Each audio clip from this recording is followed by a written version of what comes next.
darkness in the western kingdoms, the necromancer Zayl journeys to Westmarch to restore the balance. Amid his quest, he crossed paths with Lady Selene Nesardo. Last hired to an ancient house who seeks a necromancer to help convene with her late husband. But as they summon Lord Nesardo's spirit in the moldering crypts beneath the family estate, Zayl and Salene stumble upon something unexpected. Plot to unleash the demon Astrogah and his minions on sanctuary. Salene and Zayl become entangled in a web of alliances and intrigues that embroil both the nobility and Selene's bloodline. Prepare a horrific ritual to ensure his coming. His return, the moon of the spire, is at the heart of the mounting evil in Westmarch. Wields no weapons.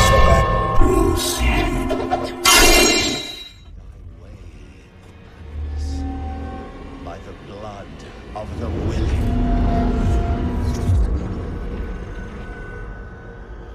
We call thee home. 4. Selene insisted that Zayl rest for a day before he began the summoning, but the necromancer needed no such respite and, in fact, was more eager than ever to call up the spirit of Lord Nesardo.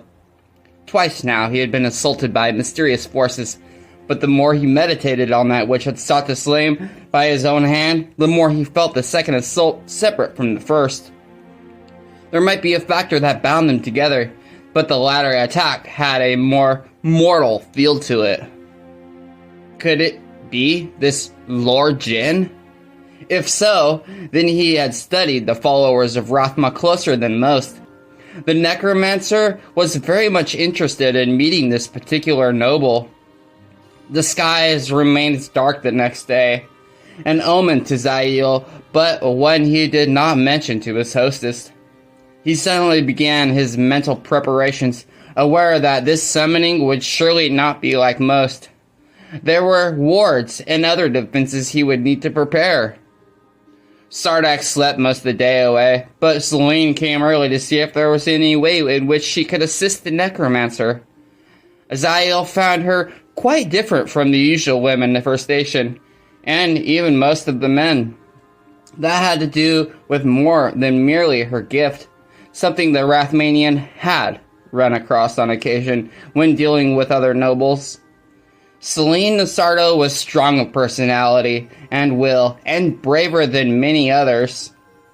HUMBART was a perfect example.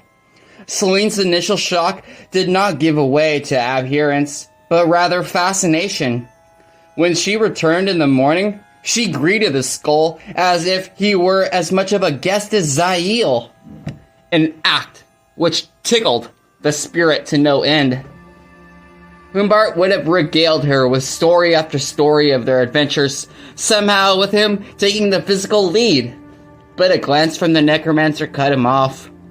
He also kept the promise that Zayl had forced out of him after the noblewoman had departed following the attack, that Selene was not to know what had really happened. Under normal circumstances, Zayl would have needed little time before commencing. But with all he had so far experienced, and the fact that Selene's husband had not answered him during the necromancer's excursion into the netherworld, the Rathmanian wanted all factors in his favor. The hour after midnight, he finally informed Selene and her just-waking brother, before the place of burial. That would be below the house, in the crypt. Zayl had assumed that House Nesardo had such a place, and suspected that it was the nexus to which the souls he had discovered had been drawn. Good. Then, from somewhere without, a great bell rung once, twice, 3 times. It had a finality to it that caught the necromancer's interest immediately. The bells, muttered Selene, eyes narrowing sadly. She glanced at Sardak, who was, for once, sober. King Cornelius is finally dead. Took long enough, Sardak replied. When I die, I want it to be quick, not lingering for weeks like that. Some fragments of conversation that Zayl had heard when departing the ship had brought him to Westmarch came back. He knew that the king of the land had been ill, but not to what extent. A new sense of urgency struck the Rathmanian. This death was too timely for his tastes. Has the king and hier? He asked. 3 sons originally. 1 dead as a youth. Lady Nesardo pursed her lips. His hier's namesake died from a spider bite while out on the countryside some months back. Now it's to be Justinian, the 4th of that name. Justinian the Wide-Eyed, some of us call him, Sardak added, not looking at all pleased. As naive a boy as any ever lived, and he's no older than I. He had no idea he would be king, Sardak. Everyone expected it to be Cornelius the Younger. Which will not help Westmarch at the moment, sister. A wise old ruler dead of sickness. A promising hier poisoned by accident. An untried, unready successor. A spider? Zayl suddenly muttered. A poisonous spider? Are they common here? Actually, very rare, but... Selene got no further, for just then, a white-haired female servant appeared. Wringing her hands and trying not to look at the necromancer, the servant announced, Mistress, General Torion is at the door. General Torion? The noble woman looked perplexed. Perhaps he comes to spirit you off to Ingstein, dear sister. Should I pack your things? Hush, Sardak. Fiona, please tell the good general that I really haven't the time. Surely you do. At least this day. Boomed a voice from behind the servant. Fiona let out a squeak and rushed away. In her place there came an epitome of a polished, capable soldier that stories spoke about, but whom Zayl had never actually met in life. General Torion had flowing brown hair brushed back over his shoulders and trim beard with a hint of gray in it. His aquiline face sported a small scar below his left eye, one of a brilliant blue pair. He stood a head taller than Zayl, and was likely a third again as broad in the shoulders. He was not a giant like Polth, but the cat-like ease in which the veteran officer moved made Zayl suspect that the bodyguard would have been on the losing end of any battle between the two. The Nesardo's visitor was clad in a red uniform with a golden breastplate. In the nook of his left arm he carried a plumed, open-faced helmet. High boots, a sheathed sword with a rounded guard made up the rest of his ensemble. Torion! Declared Selene, recovering. To what do we owe this honor? The commander had first smiled upon seeing her, but now his aspect turned much darker. You heard the bells. The old man actually passed away last night, but we spent all this time preparing. Justinian's going to need the support of the majority of the nobility from the outset, and all agreed that your word from him would go a long way toward getting that. We don't want a repeat of the Cardulus insurrection. What happened then? Zayl asked. For the first time, Torion, like the necromancer, he seemed to have no other name, appeared to register the black-cloaked figure. The general started to draw his sword, By the church! What is this dog doing here? Selene, has he taken control of your mind? Sardak immediately stepped out of any possible path that the man might take in charging Zayl. Selene, on the other hand, stepped directly between the officer and his intended target. Torian, you forget yourself, General. His reaction was immediate. He released the sword and grimaced as if slapped in the face. The Rathmanian had no trouble understanding why. Torian was deeply in love with Selene. Selene, Began the soldier. do you know what this thing is? Do you know what depravities he commits in the graveyard and tombs of... Torian!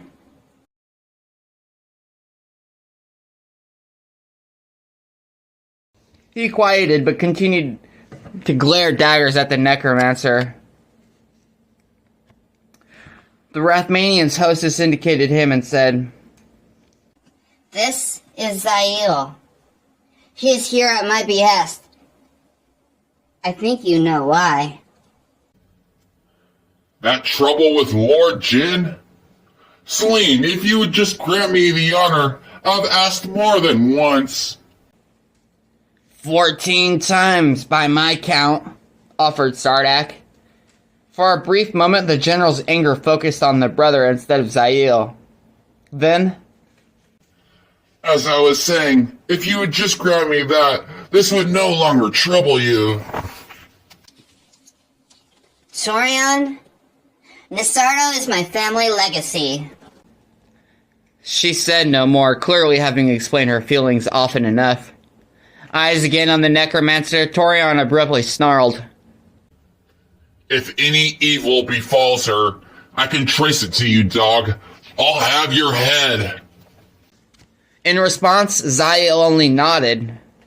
Before the encounter could become violent again, the noblewoman said, Give the council my word of my support of Justinian. I believe him to be good for Westmarch. He lacks confidence mostly, Torian, and I think you can help him there. It's good of you to say so. He clutched tight the helmet, his face showing a different concern. Selene, come to me if you need any help. And be wary around this grave robber. Torian. Recalling himself, the general clicked his heels, bowing to her at the same time. He gave Sardak a cursory nod and utterly ignored Zayl as he departed. That man has a taste for the dramatic entrance, Selene's brother concluded with some mirth. I swear, he timed it as so just to arrive just after the stroke of the bell. I wonder if he had to wait outside for a while beforehand. Torian is a good man, Sardak. I doubt our friend here would think so. He made a fair imitation of the officer's grand bow. I think I've overstayed my own welcome. If you need me, sister dear, you know where to find me. Selene did not look pleased. Yes, the hangman's noose. With that rabble. Be back before the time Zayl told us. If you're not coming with us to the crypt, I'd at least like you near. Have I ever failed you before? The noblewoman kept her expression constant. I'll refrain from answering that. With another chuckle, Sardak moved closer and kissed his sibling on the cheek. With a mocking nod to Zayl, he left the pair alone. I'm so sorry about the both of them. Selene shook her head. If you'd rather forget tonight and leave Westmarch, I'd understand perfectly. I will be staying. She brightened. Thank you. It is not merely because of your request, he told her bluntly. There are matters that I myself am curious about. Of course. I should have remembered that those of your calling are not normally found this far west in the first place, unless it's on some important matter. No, we are not. Zayl found himself wishing that such was not the case. It would have been good if he could have found another of Rothma's servants. He would have liked to have conferred with someone else fluent in such matters in order to assure himself that he had not missed anything. But it was too late to concern himself about that. The hour was fast approaching, and he had much more to do.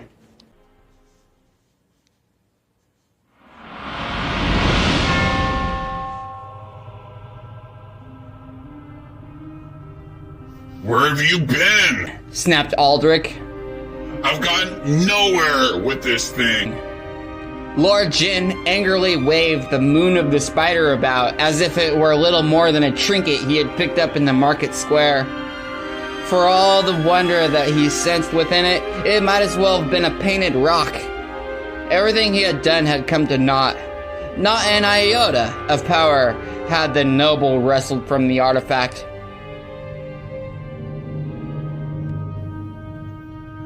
There were matters to attend to, my lord, replied Caribitis solemnly.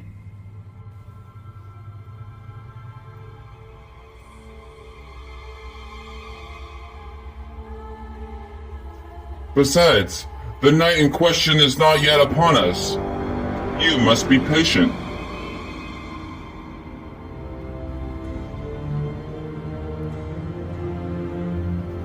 But you promised that even before that I'd be able to draw from the forces contained in this thing. So far I've received nothing. You are unschooled in the arts, Lord Jin, and so seek to take it with the equivalent of a hammer. What can be yours with the simple twist of the key? Spare me your poetic words, sorcerer. Show me! Caribitis looked about the chamber.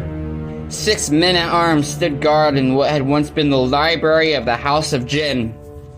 High wooden shelves lining 3 of the walls bespoke a wide collection of tomes and parchments, but the shelves were now empty, even dust-laden.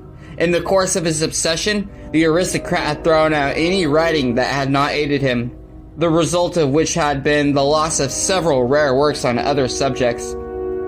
Caribitis ever hid his frustration with Aldrich for this heinous act, aware that his overall goals would only be met by giving his host what he wished. For all his imposing appearance, Lord Jin sat dwarfed by the huge oak table filling much of the library. The polished rectangular piece of furniture had 4 legs shaped like those of a dragon, down a taloned paws clutching spheres. Parchments lay scattered over the table, the wasted efforts of Aldrich's magical spells. Caribitis had known that his host would fail, but had deigned not to mention that fact. Everything had to work as the Rathmanian planned, else his attempt would reorient, the balance would go awry, and the world would slip further into calamity. But it was now time to show Lord Aldrich Jin a taste of what he sought. Caribitis studied the 6 men standing so attentively. His senses probed deep, analyzing their psyches. Yes, they would do nicely. They contained the necessary ferocity within. It only needed to be called forth. It is very simple, my lord. Caribitis signaled for the guard by the door to shut it, then strode toward the noble. Set the artifact squarely in your palms. The necromancer came around the table, stopping just behind Aldrich. He leaned forward in order to whisper in Lord Jin's ear. The men here have served you well. They can serve you better through the moon of the spider. The noble listened as Caribitis explained what he needed to do. At first, Aldrich looked unsettled, but his expression quickly shifted to one of eager anticipation. The Rathmanian stepped back the moment that he finished, Aldrich gazed up at his loyal followers, summoning around the table, but with a glance. Long in service of the Lord Jin, they silently obeyed. None of them were aware of what had taken place in the ruins. Aldrich focused on the arachnid pattern, his thoughts mentally caressing each limb and outlining the body. As he stared, the shape seemed to move of its own accord. The legs stretched lamely as the spider within stirred to waking. Two bright red flashes, eyes, looked back at the noble, who grinned. Without warning, the spider abandoned its position. Yet, in its wake, the shadowy form left a copy of itself. No sooner had the first moved away than the second followed suit. It also left awake a duplicate, and that too moved on. None of those around him saw this astonishing magic. Aldrich gradually realized that, with the exception of Caribitis, none of those around him saw this astonishing magic. He almost said something, but the necromancer was suddenly there at his ear again. The blessing of Astrogah is yours to bestow, my lord. The spiders now stood poised atop both the spear and Lord Jitten's hands. Curiously, Aldrich felt no repulsion from their touch.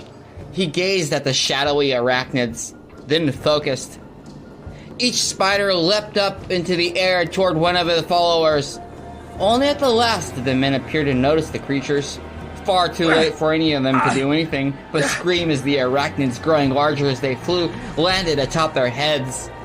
With rasping hisses, the blood-eyed spiders sank their legs into the skulls of the victims. The 6 stricken guards teetered back, some clutching in vain at horror on them, others simply trying to escape. None, however, made it farther than a few steps before falling to their hands and knees. Animalistic howls erupted from their lips. A transformation seized hold of each of Aldrich's chosen. Their backs began to arch and thicken. Legs grew wiry, and feet all but disappeared. Their arms stretched and narrowed, and their hands became splayed paws, but paws still able to grasp and ending in sharp nails designed for scoring flesh. In their frenzy, they began rending their garments, ripping off cloth and armor with equal ease, flinging everything about the chamber with wild abandon.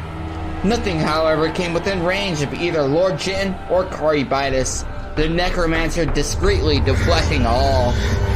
Then, from their chests, the 2 lower ribs on each side burst free.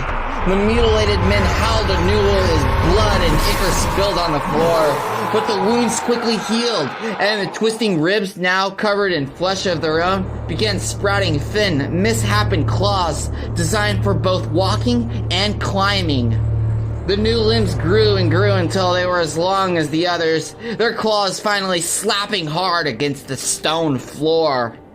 At the same time, a coarse black fur sprouted over each man's face and form. Features contorted, stretching and reshaping, the ears and noses shriveled away, and, as Aldrich Jitten continued to watch in fascination, the eyes split apart over and over, clustering together like grapes in 2 macabre groups. Although the eyes, all the eyes, remained fairly human in appearance, save that both the whites and pupils were now all blood red, they glared without any compassion or sanity. As one, the 6 transformed figures hissed, revealing sharp yellowed fangs dripping with venom. Atop the head of each, a new horror, a spider continued to cling tight. Their red eyes focused on Aldrich, and the 6 things that had once been men suddenly quieted. As one, they turned to the smiling noble and knelt. There were spiders, huge spiders, but they still remained men of a sort. Spiders, men, and something primal that the noble could not identify. Not that he truly cared. Incredible!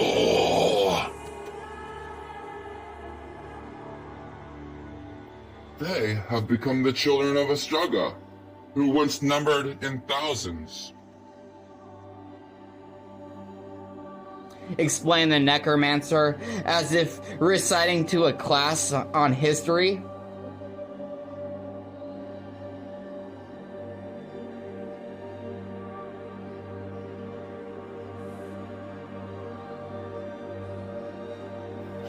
Mortals blessed with his favor, his likeness. The children of Astrogah bobbed up and down on their back four limbs, the other four appendages constantly opened and closed as if in eagerness to do Aldrich's bidding. Your enemies are doomed, my lord. Corybitis muttered close.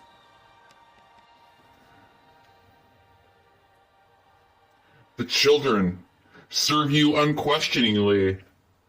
The master of the sphere. You should know to wield this much of the moon's power even before the coming of the convergence is a sure sign of your right to the legacy it holds. All that you dream, all that you would claim, would be yours. Mark me. All of it. Agreed Aldrich, eyeing those who had once served him loyally as men, and now would do so as both less and more. And with that in mind, Corybitis continued, there is a task at hand. One of your enemies has made himself known, and he strikes at the heart of your hopes and desires. Aldrich leapt to his feet, mouth curled in fury. What do you mean? The Rathmanian's expression remained impassive. He is in the house of Nesardo, with the Lady Selene.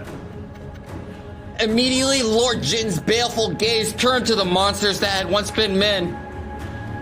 Corybitis nodded. Exactly as I was thinking, my lord.